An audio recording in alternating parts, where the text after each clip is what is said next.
شلوم ګرانو لیدونکو خویندو او ورونو ستړي مسئ. خدای دې وکړي چې جوړ او روغ اوسئ. زما هیله او دعا همیشه دا ده چې د یسوع مسیح د لوی مالک یسوع مسیح مینه او فیض دې همیشه ستاسو سره وي او تاسو همیشه او هر کله او هر وخت د هغه د نعمتونو او برکتونو څخه برخمن شئ.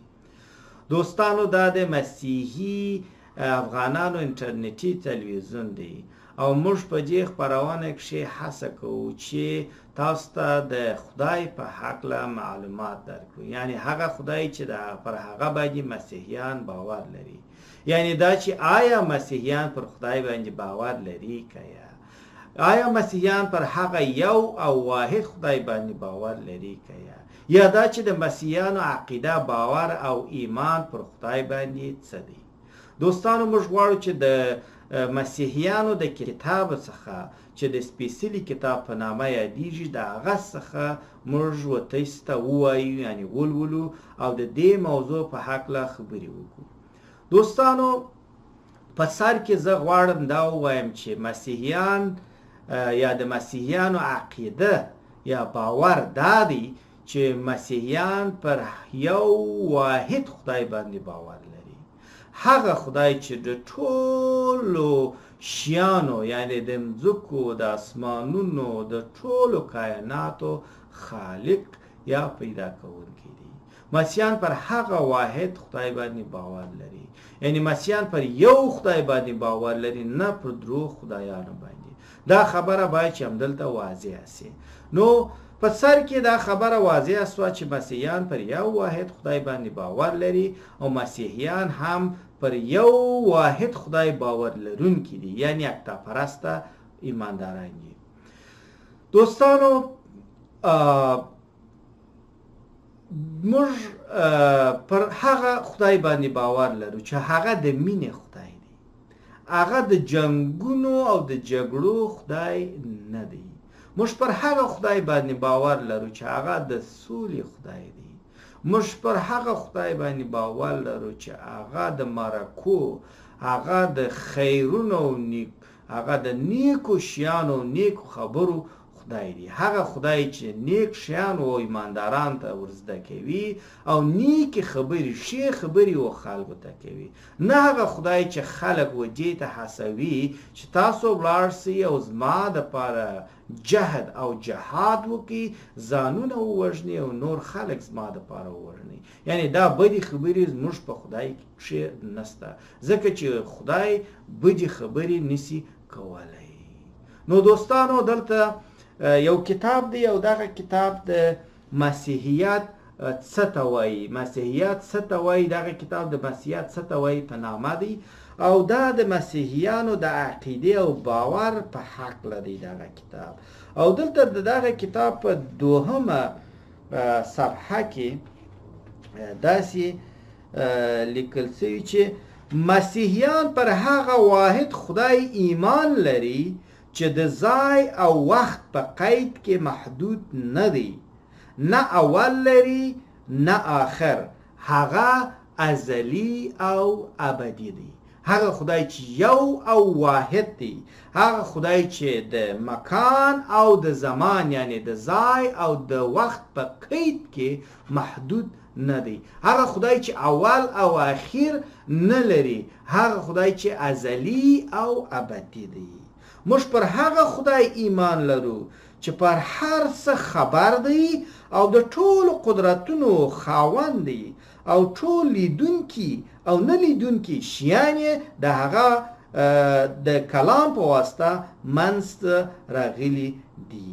موږ پر هغه خدای باندې باور لرو چې هغه پر هر څه باندې خبر دی، پر هر څه باندې علم لري، عالم دی. هغه خدای چې عالم کل دی، هغه خدای چې بشپړ علم لري، کامل علم لري او پر هر څه باندې خبر دی. هغه خدای چې د ټولو قدرتونو، د ګردو ځواکونو او قدرتونو خدای دی، خاوند دی، یعنی هر څه د هغه تر اختیار لاندې دی. هغه خدای چې قادر مطلق دی. موږ پر هغه خدای باندې باور لرو. موږ مسیحیان پر هغه یو واحد خدای باندې باور لرو.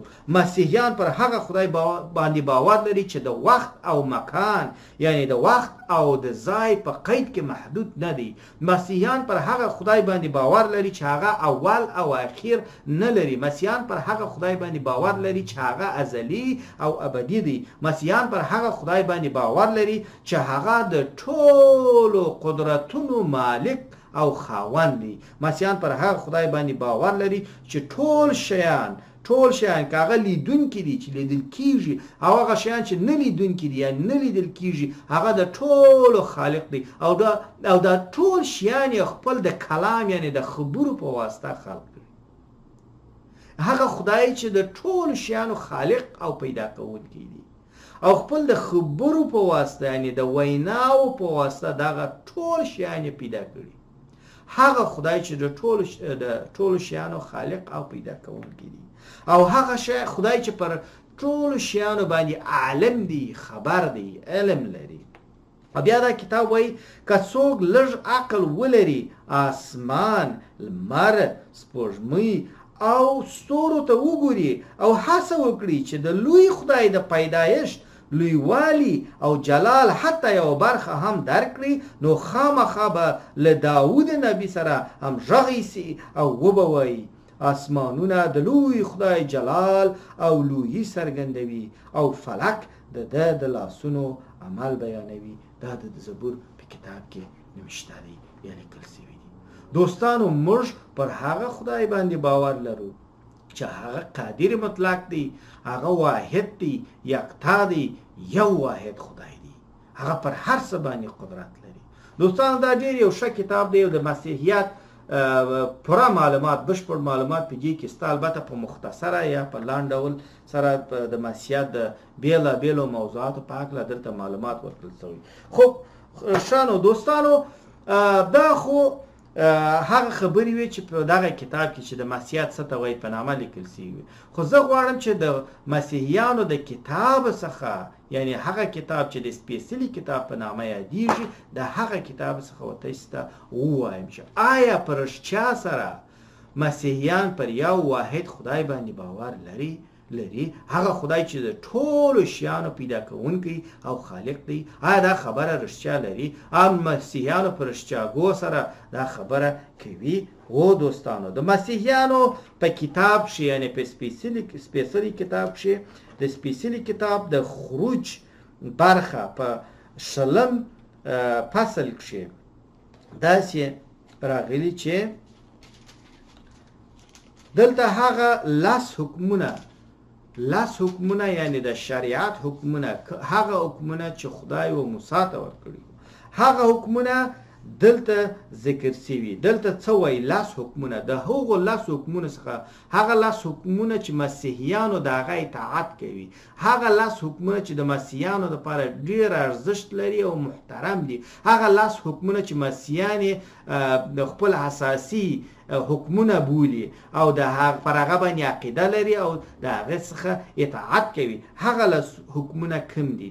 زه غواړم چې د هغو لاس حکمونو اول حکم تاسو ته ووایم. دلته څه وایي؟ د خروج په کتاب کې 20 باب او په اول آیات کې داسې وایي خدای پاک خبرې وکړې او د هغه خبرې دا وې زه ستاسو څښتن خدای یم. زه ستاسو څښتن خدای یم. مسیحیان پر یو واحد خدای باندې باور لري ځکه چې دلته د مسیحیانو خدای وایي چې زه هغه یوازینی یکتا واحد خدای یم. زه ستاسو څښتن خدای یم او تاسو مې له مصر څخه چې پکې غلامان واست راویستلي، یعنی د هغه وخت ایماندارانو ته موسی ته وایي. یعنی دا چې مسیحیان هم د موسی پر لاس حکمونو باندې باور لري نو دا د دې څرګندونه کوي چې مسیحیان د موسی پر خدای باندې باور لري، هغه خدای چې واحد او یکتا دی. مسیحیان هر ورځ دا حکم وایي، پر دغه حکم باندې باور لري او دغه یو او واحد خدای څخه اطاعت کوي. بیا زما څخه 3 آیت وایي زما څخه پرته د بل خدای عبادت مه کوئ. اوس ګوره مسلمانان د ځان څخه ګډ دي او دوی څه وایي چې مسیحیان پر درو خدایانو باندې باور لري، مسیحیان چې دي مرتد دي، مسیحیان چې دي مشرکان دي، مسیحیان چې دي پر ډیرو خدایانو باندې باور لري. او ځینې مسلمانان حتی دا وایي چې مسیحیان ګر سره کافران دي، پر خدای باندې باور نه لري. ای مسلمانه وروره، ای مسلمانه خورې، ته راسه د یو مسیحي څخه دا حقیقت واوره چې د مسیحیت حقیقت څه دی، د مسیحیت رښتیا څه ده. مسیحیان پر یو واحد خدای باندې باور لري. دا 4000 کاله کېږي چې دغه سپېڅلی کتاب وایي چې ایماندارانو پر یو واحد خدای باندې باور وکړي. دا 2000 کاله کېږي چې مسیحیت منځته راغلی دی او د دغو 2000 کلونو راهیسې مسیحیان پر یو واحد خدای باندې باور لري. هغوی وایي چې موږ پر هغه خدای باندې باور لرو چې هغه د ټولو شیانو خالق دی، هغه اول او اخر دی، هغه ازلی او ابدي دی او هغه پر هر څه باندې قادر دی، ځواک لري، قدرت لري. هغه خدای دی چې پر هر څه باندې علم لري. ټول شیان د هغه د وینا د خبرو په واسطه پیدا شوي. مسیحیان پر هغه خدای باندې باور لري. او دلته د مسیحیانو لپاره هغه اول حکم چې دی هغه دا دی چې پر یو واحد خدای باندې باور ولره او زما پرته د بل خدای عبادت مه کوه. مسیحیان پر هغه خدای باندې باور لري چې هغه روح دی، جسم نه لري. دوستانو، خصوصا او په ځانګړې توګه زما مسلمانو ورونو او خویندو، یو څه لږ د ځانو سره فکر وکړئ، یو څه لږ سر خلاص کړئ چې تاسې ولې د ځانه ګډ یاست چې مسیحیان پر خدای باندې باور نه لري، چې پر درو خدایانو باندې باور لري، یا دا چې مسیحیان پر یو واحد خدای باندې باور نه لري. دا ستاسې عقیده چې د هغه یو غلطه عقیده ده. دلته په یو بل ځای کې په دغه سپېڅلي کتاب کې یو بل ځای دی، هلته د خدای کلام داسې وایي، د تثنیه کتاب 6مه برخه یا 6م باب او 4م آیات داسې وایي چې ای خلکو، یعنی ای ایماندارانو، ای مسیحیانو، غوږ ونیسئ، یوازینی خدای چې وجود لري هغه زموږ څښتن خدای دی. د زړه له کومې په خپل ټول ځان او ټول قوت سره د خپل څښتن خدای سره مینه کوئ. دا قوانین چې زه نن تاسو ته درکوم هغه هیڅکله مه هېروئ. هغه خپل اولادونو ته ور زده کړئ. که په کور کې یاست یا په لاره روان یاست یا آرام کوئ یعنی بیده یاست یا کار کوئ، هغه بیا ووایاست، هغه ولیکئ. دلته د خدای کلام و مسیحیانو ته وایي چې ای مسیحیانو، ستاسې خدای یو واحد خدای دی، هغه د ټول نړۍ د ټوله دنیا یوازینی خدای دی. یوازینی خدای ستاسې خدای دی، ستاسې لوی مالک یا لوی څښتن دی. او تاسو وایي دا خبره خپلم زده کړئ او خپل اولادونو ته هم ور زده کړئ. دا خبر همیشه په یاد وساتئ چې ستاسې خدای یو دی، واحد دی، او تاسې پر یو او واحد خدای باندې باور لرئ او ستاسې د خدای څخه پرته بل خدای نسته، ځکه چې ستاسې خدای هغه رښتینی خدای دی، یوازینی خدای دی. دا د مسیحیانو عقیده ده. زما وروره، ته ولې پر مسیحیانو باندې دا تور لګوې، دا تهمت کوي چې مسیحیان پر خدای باندې باور نه لري یا مسیحیان پر یو واحد خدای باندې باور نه لري؟ ته څنګه مسیحیان کافران بولې چې مسیحیان پر هغه خدای باندې باور لري چې هغه واحد دی، هغه یکتا دی، هغه یوازینی او رښتینی خدای دی؟ چې څنګه پر مسیحیانو باندې دا تهمت لګوي، دا تور څنګه ور باندې لګوي؟ همدا خو یو غلط کار دی او غلطه خبره ده. ته څنګه وایي چې مسیحیان مشرکان دي؟ مسیحیان وایي چې موږ پر یو خدای باندې باور لرو او ته مشرک بولې؟ مشرک خو هغه چاته ویل کېږي چې د خدای د ذات سره شریک وساتي، یا انسان ورسره شریک او بل ذات هغه سره شریک کی، یا شیطان ورسره شریک کی. موږ خو وایو چې د خدای ذات چې هغه یو او واحد دی، یوازینی دی، هغه رښتینی خدای چې موږ لوی څښتن دی، هغه یو واحد خدای دی. موږ شریک نه منو، موږ خدای شریک نه لري، موږ په عقیده کې شرک وجود نه لري. نو ته څنګه پر موږ باندې دا تور لګوي؟ دا ستا مشکل نه دی، دا ستا ګناه نه ده زما وروره. دا د چا ګناه ده؟ دا د قرآن ګناه ده، دا د حدیث ګناه ده. دا د چا ګناه؟ دا د ستاسې د ملایانو او د عالمانو ګناه ده چې دوی تحقیق نه کوي، څېړنه نه کوي او د مسیحیت پر خلاف خبرې کوي، د مسیحیت پر خلاف غږیږي، د مسیحیت پر خلاف غلط وایي، د مسیحیت پر خلاف چټیات وایي، د مسیحیت پر خلاف غلطې خبرې کوي، د مسیحیت پر خلاف هغوی رښتیا نه وایي بلکې درواغ وایي. همدا ستاسې ګناه نه ده. خو نن ته پر دې باندې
چې حقیقت نه لري. تاسو ولې حقیقت نه واست؟ زه مسیحي یم، زه ستا پښتون ورور مسیحي یم، پر مسیحیت باندې عقیده لرم، دغه مې کتاب دی، دغه کتاب هره ورځ وایم او پر دغه کتاب باندې زه باور لرم او عمل کوم. دغه کتاب ماته وایي چې مسیحي هغه څوک دی چې پر یو او واحد خدای باندې باور ولري. مسیحي هغه څوک دی چې خدای ته شریک ور نه کړي، چې د خدای سره شریک و نه ساتي. مسیحي هغه څوک دی؟ یو مشرک مسیحي نشي کېدلی. مشرک هغه څوک دی چې مسیحي نه دی. مسیحي هغه څوک دی چې مشرک نه دی. مسیحیان پر یو واحد خدای باندې باور لري، یا پرست دي او یا پر یو خدای واحد خدای باور لرونکي دي. بیا هم زه د خدای د کلام څخه تا ته وایم دغه واحد خدای موږ ته څه وایي؟ دغه واحد خدای کوم خدای دی؟ هغه خدای چې موږ پر هغه باندې باور لرو هغه کوم خدای دی؟ دلته بیا مسیحیانو په کتاب کې د لوقا په برخه یا د لوقا په کتاب چې لسم باب 15 آیات موږ ته وایي، لسم باب یا لسم فصل یا برخه 15 آیات موږ ته وایي. دلته خدای څه وایي؟ ګورئ د خدای کلام وایي 15 آیات وایي ښه دلته څه وایي؟ ښه دی ښه وایي 15 وایي ناڅاپه د شرع یو عالم را پاسید او د ازمایښت له مخې وویل ای استاذه چا چې وویل عیسی چې وویل څه وکړم تر څو تلپاتې ژوندون یعنی ابدي ژوندون ترلاسه کړم؟ هغه ورته وویل چا ورته وویل؟ عیسی ورته وویل په تورات کې څه لیکل سوي او څه ډول یې لولې؟ ځواب یې ورکړ او ویې ویل ته باید له مالک یعنی خپل خدای سره په ټول ځواک او ټول فکر سره مینه وکړي او له ګاونډي سره یعنی له همسایې سره د خپل ځان په څیر مینه وکړي. نو عیسی ورته وفرمیل تا ډېر ښه ځواب راکړ، همداسې وکړه نو ژوندون به ولرې. مګر هغه غوښتل یې ځان رښتینی وښیي. عیسی ته یې وویل زما ګاونډی څوک دی؟ عیسی په ځواب کې وفرمیل ښه، دلته د خدای کلام څه وایي؟ دلته د خدای کلام وایي چې ته د خدای سره مینه وکړه او خپل د ګاونډي سره مینه وکړه. یعنی هغه سړی چې ستا ګاونډی دی د هغه سره مینه وکړه. یعنی موږ پر هغه خدای باندې باور لرو چې هغه خدای وایي تاسې زما سره مینه وکړي. زموږ مینه د خدای سره څنګه ده؟ څه شی ده؟ زما مینه د خدای سره دا ده چې زه د خدای عبادت وکړم، زه د خدای اطاعت وکړم، یعنی د خدای څخه اطاعت وکړم، زه د خدای ستاینه وکړم، زه د خدای ونم ته لویي ورکړم، زه خدای ونم ته جلال ورکړم، یعنی د خدای عبادت وکړم. یعنی د خدای عبادت څنګه کیږي؟ دا یوازې د لمونځ کول یا دعا کول یا روژه نیول دا د خدای عبادت نه دی، بلکې د خدای عبادت دا هم دی سړی د انسانانو سره مینه وکړي. نو دغه دی چې خدای په خپل په کلام کې فرمایي چې خپل د ګاونډي سره هم مینه وکړه. زما ګاونډی څوک دی؟ زما ګاونډیان د ټول بشر دی، یعنی دا بشر چې تاسې وینئ د هر څه انسانان چې په دنیا کې دي دا زما ګاونډیان دي او زه باید چې د هغوی سره مینه وکړم. خدای وایي دا چې ته ځې او د انسان سره مینه کوې او فرق نه کوي چې هغه انسان څوک دی، څه دین لري، څه مذهب لري، د کوم فرهنګ څخه راغلی، د کوم کلچر او کلتور څخه راغلی دی، هغه څوک دی، د کوم ځای دی، پر کومه ژبه باندې کومې ژبې باندې خبرې کوي یا داسې نور شیان د کوم ځای دی. وایي ته بس د انسان سره مینه وکړه، دا ټول فرقونه او توپیرونه پرېږده، ته بس د انسان سره مینه وکړه. دغه عبادت دی، دغه چې ته د انسان سره مینه کوي دا د خدای سره مینه کول دی. موږ پر هغه خدای واحد خدای باندې باور لرو چې هغه وایي چې د هر انسان سره مینه وکړه. هو زموږ د ایمان او ستاسې د ایمان، زموږ د خدای او ستاسې د ایمان فرق دا دی چې ستاسې خدای وایي چې دا مرتد دی، دا مشرک دی، دا کافر دی، دا هغه دی، دا هغه دی. خو زموږ خدای وایي چې دا ټول انسانان دي، د ټولو سره مینه وکړه. د مینې د قدرت او د ځواک په واسطه دا انسانان پوکه چې خپل خدای وپېژني، چې رښتینی خدای وپېژني، چې ما وپېژني چې زه لوی څښتن یم، چې زه لوی خدای یم. زموږ خدای وایي چې د مینې په واسطه دا کار وکړه. خو ستا خدای وایي چې د جهاد په واسطه دا کار وکړه. ستا خدای وایي چې ته غچ واخله، انتقام واخله. زما خدای وایي د هیڅ چا څخه وایي چې د هیڅ چا څخه ته غچ او انتقام مه اخله. ته بس د خلکو سره مینه کوه. که خلک ستا سره جنګ کوي، بحث کوي، مجادله کوي، ته ورسره جنګ او مجادله او بحث مه کوه، بلکې ته د مینې څخه کار واخله، د مینې خبرې ورته وکړه، د مینې څخه ډکې خبرې ورته وکړه. خپل مینه وروښیه، په عملي توګه یې وروښیه. زما خدای او ستا د خدای فرق ده. زه پر هغه خدای باندې باور لرم. زما دپاره دا او هغه مه کوه، زما دپاره جونه مه کوه، زما دپاره دا کوښښونه مه کوه، دا هڅې مه کوه، بلکې زما سره مینه وکړه. او زما مینه سره چې ته خپل د ګاونډي سره مینه وکړې. ستا ګاونډی څوک دی؟ بشر، انسانان، دا ټول انسانان. دا مه وایه چې دا مرتد دی، مشرک دی، مسلمان دی، هندو دی، سیک دی، هغه دی، مسیح دی. یا د ټولو سره مینه وکړه، د ګردو سره مینه وکړه. دا زما او ستا د خدای فرق دی. زه پر یو واحد خدای باندې باور لرم، خو زما خدای هغه خدای دی چې هغه د مینې خدای دی. په هغه کې جنګ و جګړه و غچ اخیستنه او بدي او دا شیان، جهاد و غزا و شهادت و دا شیان نسته. وایي بس ته مینه وکړه، د خلکو سره مینه وکړه. زه بیا هم د خدای د کلام څخه وایم، دغه کلام څخه د یوحنا د اولې رسالې څخه 4 باب 9 آیات موږ ته څه وایي. دلته بیا هم د خدای کلام موږ ته وایي سیده ای مسیحیانو، دا خبره سمه ده چې تاسې پر یو واحد خدای باندې باور لرئ، خو باید چې خپل خدای وپېژنئ چې هغه یو واحد خدای څوک دی. هغه یو واحد خدای چې تاسو پر هغه باندې باور لرئ هغه څوک دی. تاسو باید هغه خدای وپېژنئ. هغه خدای د مینې خدای دی. حکم یې دا دی چې د خدای سره مینه وکړئ او د بشر سره مینه وکړئ. او هغه خدای خپل په کلام کې داسې فرمایي. زه د خدای د کلام څخه ورته وایم. ښه، د یوحنا د اولې رسالې څخه 4 باب 9 آیات. ښه دلته څه وایي 4 باب 9 آیات دلته وایي ای دوستانو ای ملګرو خدای موږ خپل ملګري بولي.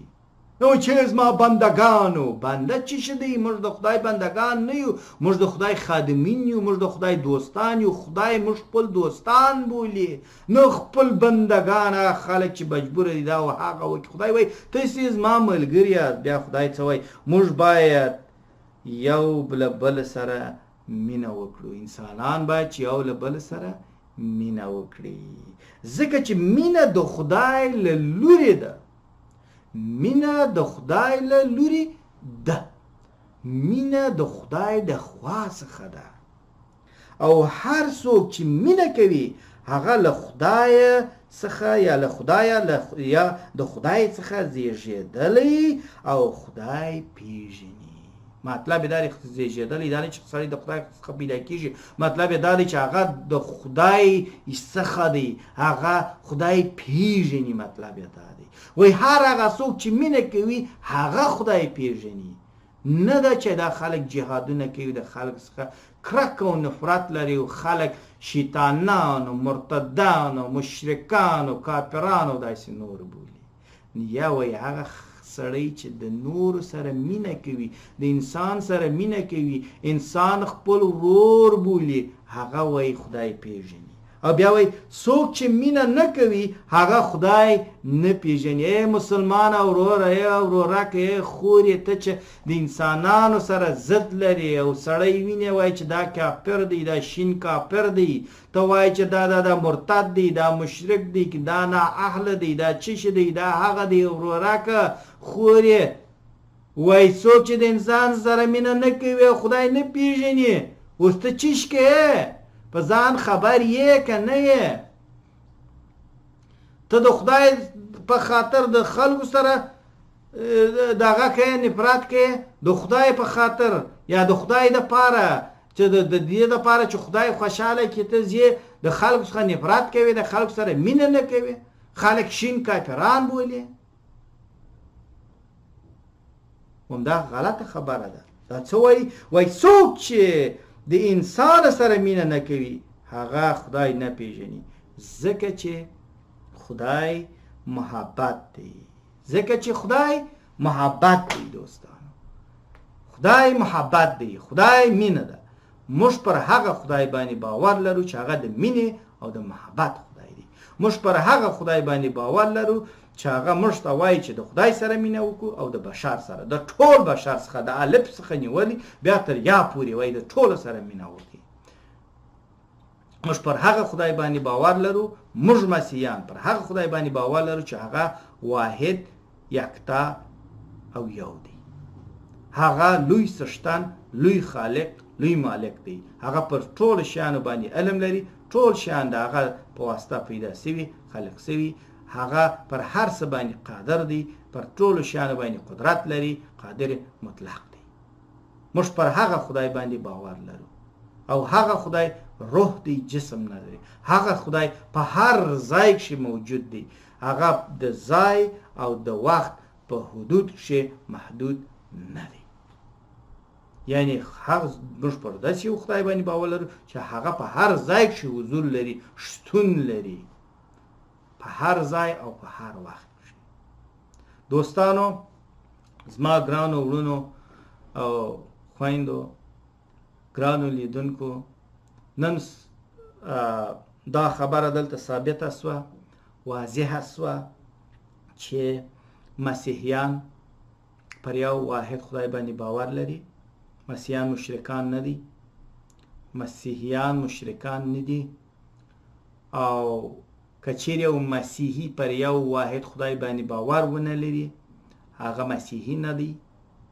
نو مسیحیان مشرکان نه دي، مسیحیان پر یو واحد خدای باندې باور لرونکي خلک دي.